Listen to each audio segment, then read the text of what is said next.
Okay, happy Monday everybody. Welcome to another episode of China Update, where I provide you with the most up-to-date political, economic and geopolitical analysis on the world's number 2 economy. My name is Tony. Let's jump in. But before we begin with today's episode, yesterday, Sunday, the channel hit 50,000 subscribers. So I'd be remiss if I didn't spend a couple of minutes to speak on this, to express my thanks and gratitude to all of you for all the support. I started this channel about 4 years ago because at the time I believed that there was a lack of grounded, sober analysis on China on the YouTube platform. There was plenty of punditry. There were some channels that were more pro-China, more anti-China, but they certainly had some sort of ideological or political slant.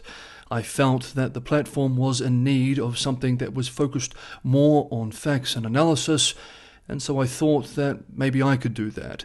I wanted to provide something that I would be a fan of, that I would get some value from. And I remember thinking at the time it would be quite boring and very few people would be interested, but if I could get 100 subscribers, that would be pretty cool. Well, in the first 2 years, the channel, first only getting a few dozen views a week, slowly grew to 1,000 subscribers, and I thought that at the time was pretty amazing. Then less than 2 years after that, fast forward to today, less than 4 years from the beginning of the channel has now reached 50,000 subscribers, something that I never dreamed could possibly happen.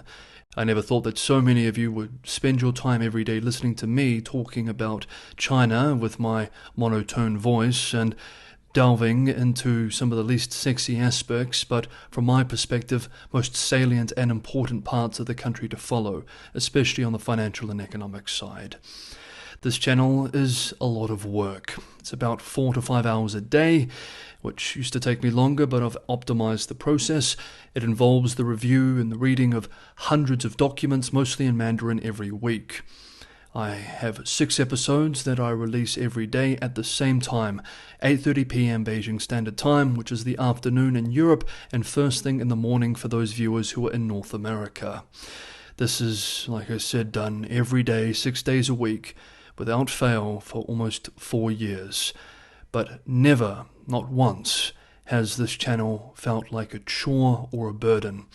In fact, despite all of this work done on top of a full-time job, every moment has always been a pleasure and an honor to be part of. Indeed, it is a tremendous source of motivation being able to make these episodes for you all every day.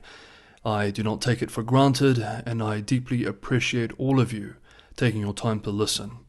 The support, watching, sharing, liking these videos, subscribing, and for those who go the extra mile and provide the financial support which allow me to continue doing this, keeping the channel sustainable, to all of you, I want to express my deepest gratitude, my deepest thanks.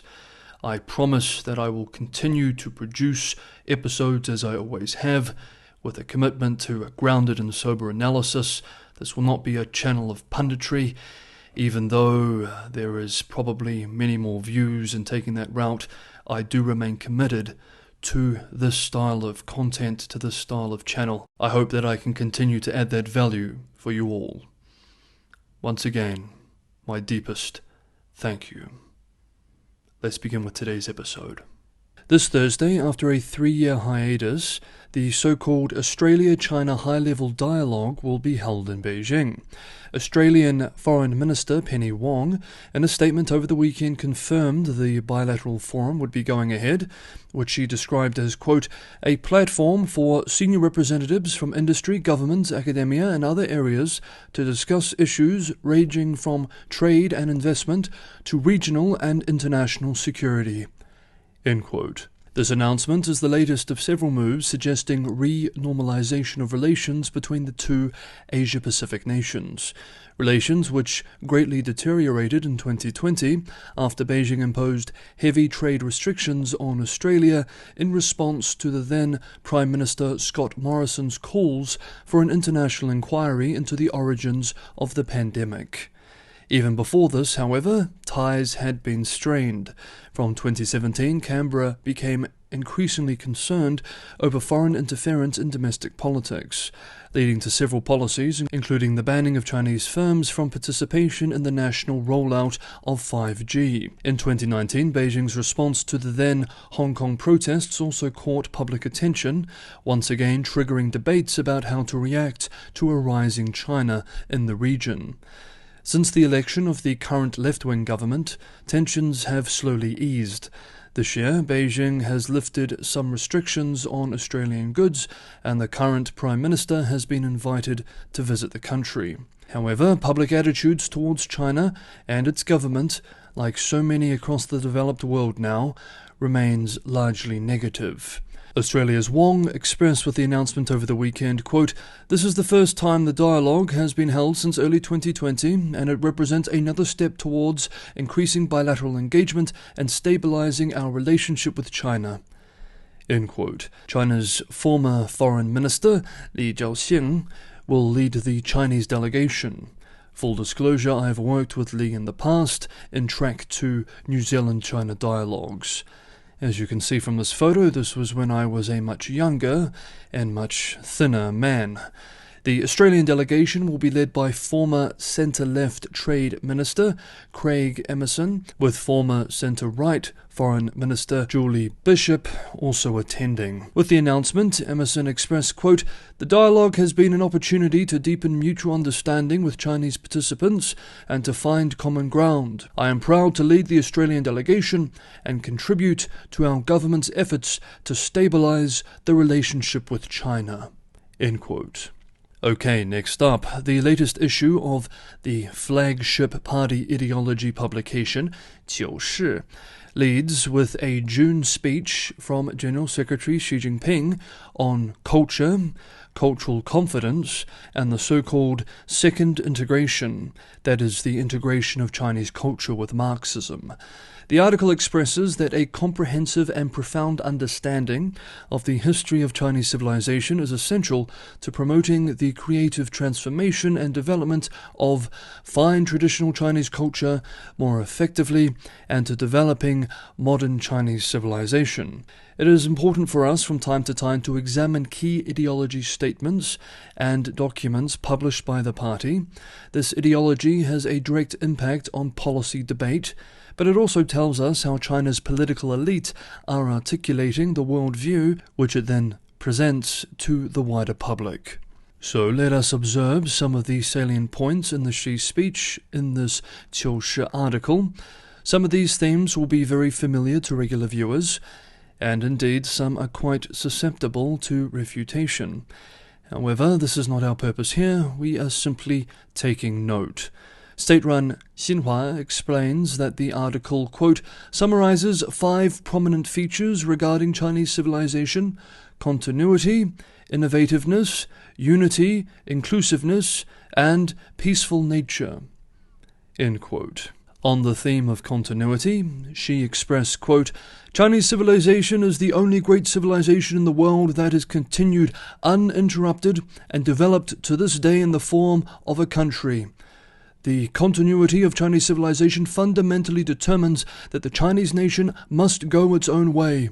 If you do not understand China, from the long history of continuity, it is impossible to understand ancient China, let alone modern China, let alone future China. End quote.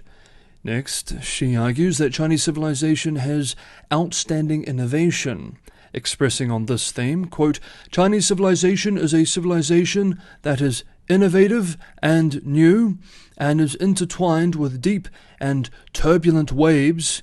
Continuity is not stagnation, let alone rigidity, but a historic process of innovation. End quote. Then comes the critically important political theme of, quote, outstanding unity, end quote, on which Xi argues, quote, the long tradition of unity in Chinese civilization has formed a unity of unity and concentration. The pursuit of internal cohesion is a prerequisite for the continuity of civilization. Unity and solidarity are a blessing, while division and turmoil are a curse. a valuable lesson that the Chinese people have learned at the cost of their blood. The country cannot be chaotic, the nation cannot be scattered, the civilization cannot be broken. It determines the national unity is always the core of China's core interests, and determines that a strong and united country is the fate of people of all ethnic groups." End quote. The fourth of the 5 themes is inclusiveness. Quote, "Chinese civilization has never replaced multiculture with single culture. It has converged multiculture into common culture, resolved conflicts and formed consensus. The inclusiveness of Chinese civilization fundamentally determines the open-mindedness of Chinese culture to absorb and integrate world civilizations." End quote. And with the final theme, outstanding peacefulness, she pushes an internationalist angle. Quote, Peaceful relations and harmony are the concepts that Chinese civilization has inherited for more than 5,000 years. The peacefulness of Chinese civilization fundamentally determines that China has always been a builder of world peace, a contributor to global development, and a maintainer of international order. It determines that China has always pursued civilized exchanges and mutual learning without cultural hegemony, and determines that China will not impose its own values and political system on others. It determines that China insists on cooperation, does not engage in confrontation, and never engages in partisan cliques. End quote. I am sure that viewers will have plenty to say about these 5 themes from Xi Jinping in the comments below. Finally, for today's video, we touch on the Chinese economy. On Saturday, we discussed China's fiscal health, examining an excellent Rhodium Group report called The Myth of China's Fiscal Space. The piece argues that despite common assumptions to the contrary, China's fiscal capacity is now very limited, because Beijing's tax system is dependent upon an investment-led growth model that is now ending. Weakening property and land markets have widened domestic fiscal deficits, which will reduce Beijing's future policy ambitions, including support for strategic industries. Local government debt restructuring will also incur large short-term fiscal costs. The report argues that restructuring China's fiscal system is essential and urgent. The Rhodium Group report published a separate sister report a few weeks before this one, called Tapped Out, examining related themes which we have also been following for some time now. To end today's video, we will examine the main points made in this other second report. For context, we note that it's highly likely that localities cannot afford to service existing debts while expanding investment. The median return on assets from local government financing vehicles in 2022 was 1%, while interest rates on local government financing vehicle debt averaged 5.36%. Local government investment now accounts for 14 to 15% of GDP. Rhodium thus argues that if local government revenues continue to fall and local governments or their financing vehicles suddenly lose access to credit, then investment, employment, and growth in China's broader economy will suffer. We're now quoting selected passages from the Tapped Out report directly. Quote, "The current weakness of localities' finances prevents Beijing from utilizing fiscal policy to support the economy. In fact, this is the primary reason that there has been no meaningful fiscal support for China's recovery this year. Recent public calls for help from Guiyang and Hohhot reflect widespread local government financing distress. These pleas should multiply in short order, increasing pressure on Beijing to promptly address the mounting debt crisis before it becomes irreversible. The critical question, after a probable large-scale local debt restructuring, is what role local investment will continue to play in the future of China's economy. Discussions of the problems of local government financing vehicles are over a decade old, precisely because local government financing vehicles have played such an important role in China's growth model throughout the past decade. Restructuring local debt or solving the local government debt problem would change China's entire economy. Any meaningful resolution of the local debt problem will likely trigger a significant structural downturn in investment and a sharp slowdown in economic growth for the next decade.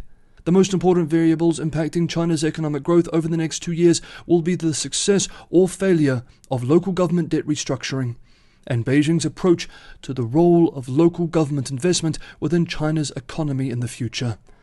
Beijing has historically exercised control over the economy through the allocation of credit to state-owned enterprises and by channeling fiscal policy through local government investment.